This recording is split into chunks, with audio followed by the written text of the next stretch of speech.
The train, for its type, is the most powerful vehicle on land. And the engines of Sodor are the power behind the docks, industries and branch lines that make up the world-renowned Northwestern Railway. These are the stories of Sodor.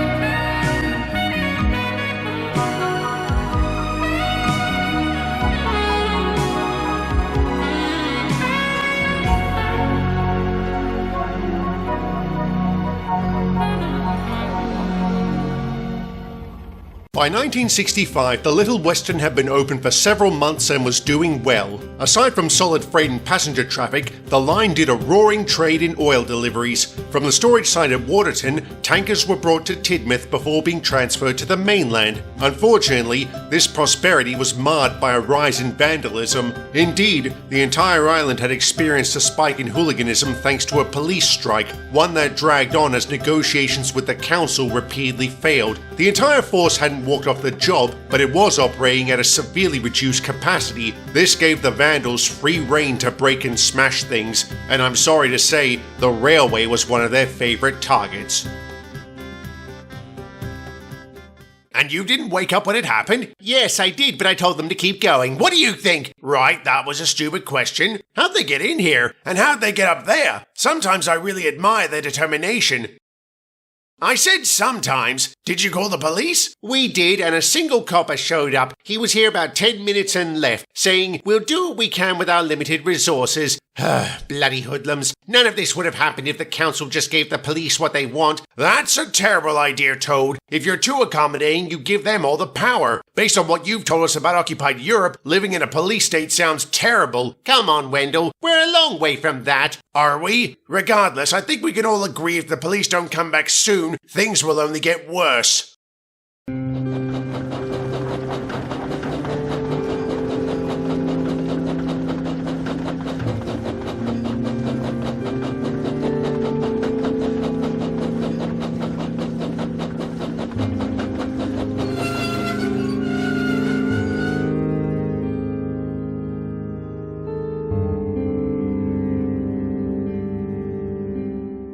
What did you do? My driver pushed it aside. We tried to call the police at Callan, but got no answer. They were probably at Knapford. Those bloody hoodlums smashed up some of the coaches and tagged my tender. What'd they write? Something that reminded me I'm a war criminal. When the coppers had a look, I heard one of them say, "Sounds about right." That's pretty poor form, but understandable. You can't have much sympathy for a crook, and I don't deserve it anyway. Sorry, I didn't mean to whine. Is my train ready? Yes, that's it on track 2. Alright, thanks.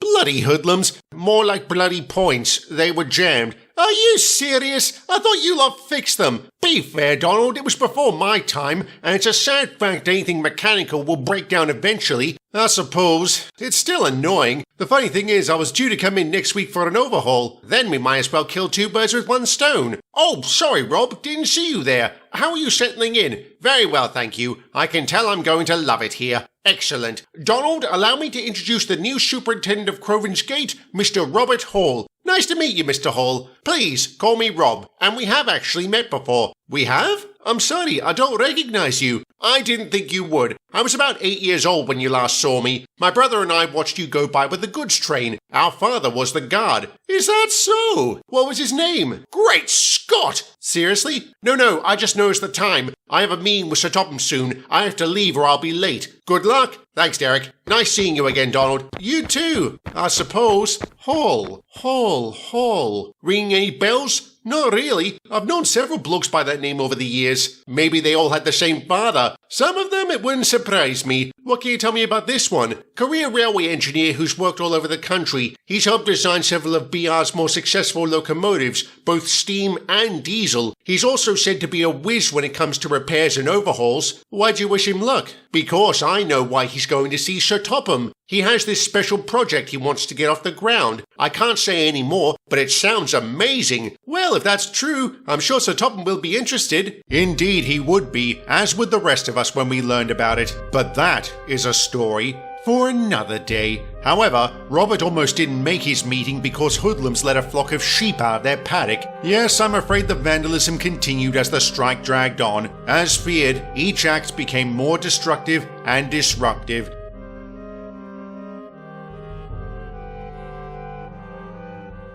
Alright, either these bloody hoodlums are ghosts or we're just heavy sleepers. Either way, it's damn annoying. How long until it's fixed, Derek? Maybe an hour, but I have to take the kipper in 15 minutes. Sorry, Henry, we can't work any faster. Bother! Don't worry, Henry. I can take the kipper for you. You can? Well, I'm literally the only one who can leave the shed, so why not? Aye, why not? Thanks, Jeffrey. I owe you one. Not at all. This is rather exciting. I can't remember the last time I took the flying kipper. Have you ever? I don't know. Assuming I haven't, do you have any advice for me? Be on time and don't crash into anything. The best advice one can give an engine. Yes, quite.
Was there no hope, Derek? No. According to Mr. Hall, Jeffrey and his crew were likely killed on impact. Oh, God. It should have been me. And I'm very glad it wasn't. So am I. Do you have any idea how it happened? Yes, we do. Naturally, we were saddened and incensed by Jeffrey's death, and we weren't the only ones. The public was fed up with the escalating situation and began pressuring the police and council to come to an agreement, which they did. With the force returned to full strength, they began cracking down hard on vandalism. Many of those bloody hoodlums were arrested, including the ones who attempted to derail William. However, they swore blind they had nothing to do with what happened to Jeffrey. Of course, nobody believed them, but as would be revealed, they were telling the truth, and I'm sorry to say, the real culprit was only just getting started.